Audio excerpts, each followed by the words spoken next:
We are honored to be joined by the Honorable Robert Asaro-Angelo, Commissioner of the New Jersey Department of Labor and Workforce Development. Commissioner, great to have you with us. Yeah, thank you for having me. A whole bunch of things I want to talk to you about, but the first one is let's talk apprenticeships. The New Jersey Apprenticeship Network. What is it and why is it so important? Yeah, Steve, we have been big believers of apprenticeship throughout the Murphy administration. It's one of the reasons why I am commissioner. Me and the governor talked about apprenticeship during my interview. His background as German ambassador, or they have a robust apprenticeship network in Germany. We've put in $50 million to fund apprenticeship programs in New Jersey in our time in the Murphy administration. And since 2018, we've nearly doubled the number of apprenticeship programs in New Jersey. Right now, we have about 1,200 programs serving almost 10,000 apprentices. And we couldn't be more proud that we're investing in the gold standard of workforce training, because it's not just about training, it's about an apprentice has a job on day one. So the earn and learn model you have, giving workers credentials and a career path. Commissioner, what fields are we talking about for these apprenticeships? Literally, Steve, every single field. Of course, apprenticeship is most widely known for the gold standard in apprenticeship, which is the union building trades model, with all kinds of skilled trades. But in New Jersey, we have apprenticeships in nursing and home care and in information technology. We have an apprenticeship program at the Princeton Plasma Physics Lab. We have groundskeepers and greenskeepers apprenticeship programs. Basically, any field where you have an employer who's willing to make an investment, not only in their own business, but in their own workforce as well, can have a successful apprenticeship program. What is, and we're putting up the website for the Department of Labor and Workforce Development. Commissioner, what is the PACE, P-A-C-E program? PACE is one of our premier apprenticeship funding programs. It stands for pre-apprenticeship and career education.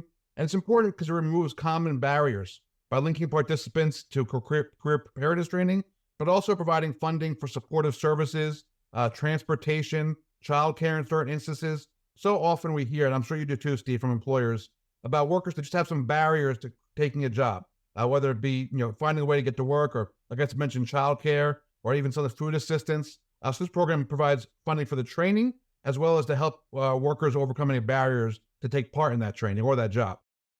Commissioner, I'm curious about this. We've talked to so many people. We're taping this at the end of June 2023. We've talked to a lot of different folks about this, but your perspective on it is really important.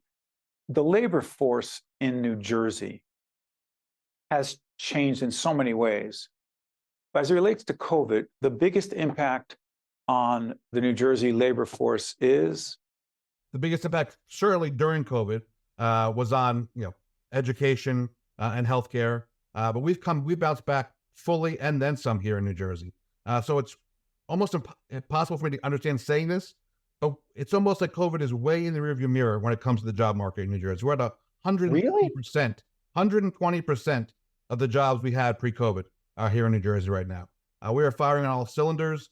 All sections of our economy have come roaring back as far as job numbers. And as you know, Steve, from talking to employers, the hardest problem is finding workers to fill some of these spots, which is why apprenticeship is so critical.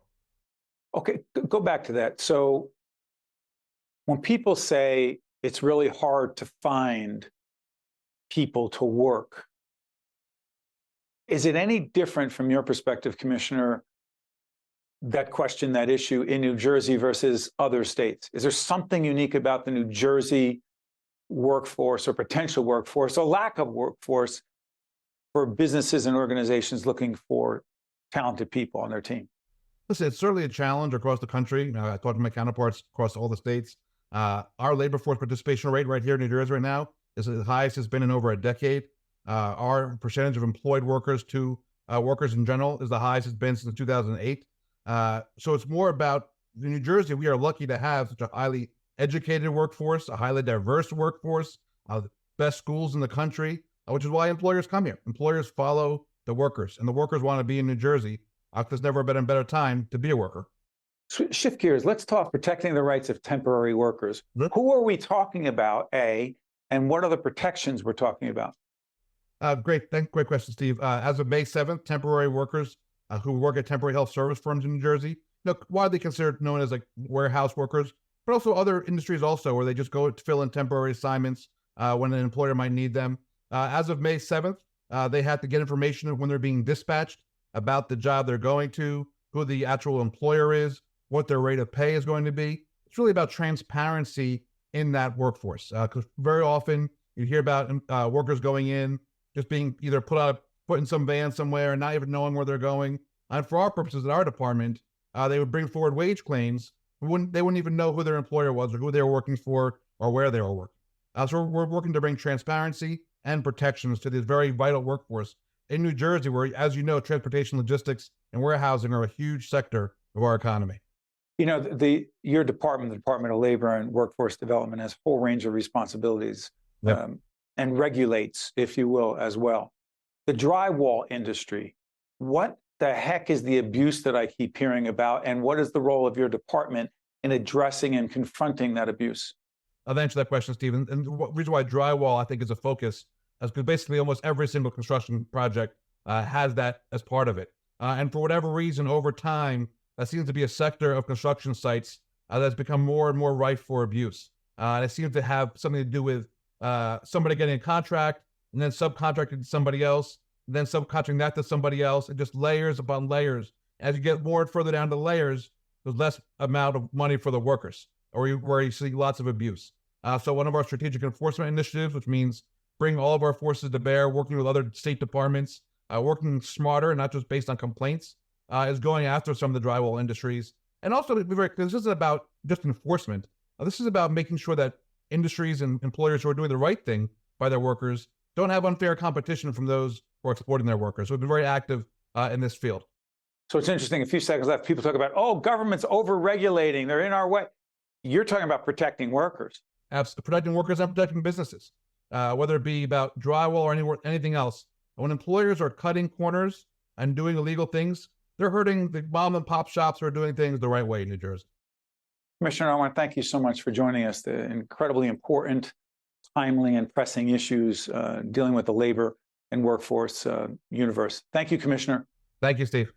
You got it. I'm Steve Adubato. That's the Commissioner. Be back after this. State of Affairs with Steve Adubato is a production of the Caucus Educational Corporation. Funding has been provided by the Healthcare Foundation of New Jersey, New Jersey's Clean Energy Program, PSC&G, Community Food Bank of New Jersey, Operating Engineers, Local 825, IBEW Local 102, NJM Insurance Group, Eastern Atlantic States Regional Council of Carpenters, and by the New Jersey Economic Development Authority. Promotional support provided by the New Jersey Business and Industry Association, and by New Jersey Monthly.